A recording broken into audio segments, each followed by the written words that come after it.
If there's one Asian artist that you need to know about, let it be Indonesia's Hendra Gunawan. Welcome back to the series where I introduce you to Asian artists that the West does not talk about enough. When I first came across Hendra Gunawan's work and life, I choked up. And you will know exactly why in a minute.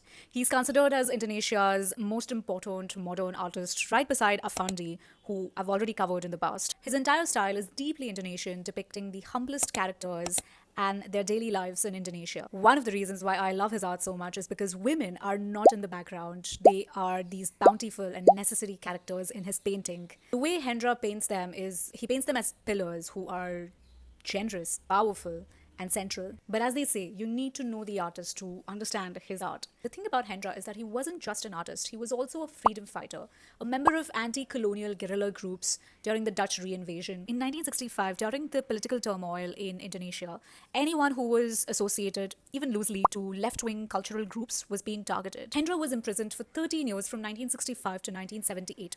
13 years. Most of us can't even imagine what that does to a person, let alone an artist like Hendra. Hendra's body was imprisoned, but his creativity wasn't. Even in captivity, he kept painting. And some of his best works was produced during that time. Something unbelievable happened during his time in prison. His palette changed. The dark, heavy colors he once used gave way to bright, almost luminous colors. Art historians believe the shift was inspired by Nureni, his second wife, who would send her artworks to him while he was imprisoned. By the time he was released, the art world had moved on. His revolutionary themes were seen as dangerous. His association with prison made galleries hesitant to work with him. His artworks did not sell. Imagine surviving 13 years of silence only to come out and see that the world pretends to not know you. His health deteriorated soon after his release, and he quietly passed away in Bali in 1983 without ever seeing the recognition that he deserved. In 2000s, suddenly the art world woke up and realized the geniusness of Hendra Gunawan. The price of his artwork skyrocketed.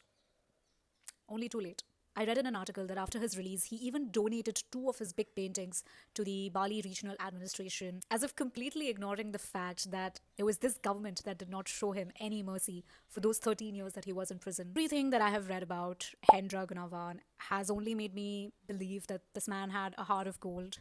He did not discriminate between people. He would maintain ties with homeless people, farmers, fishermen, at the same time with top ranking officials.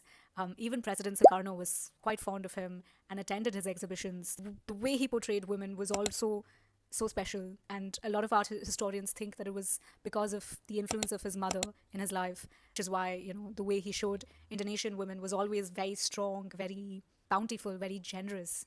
I think that's what makes Hendra Gunawan such an amazing painter. And I really want more and more people to know about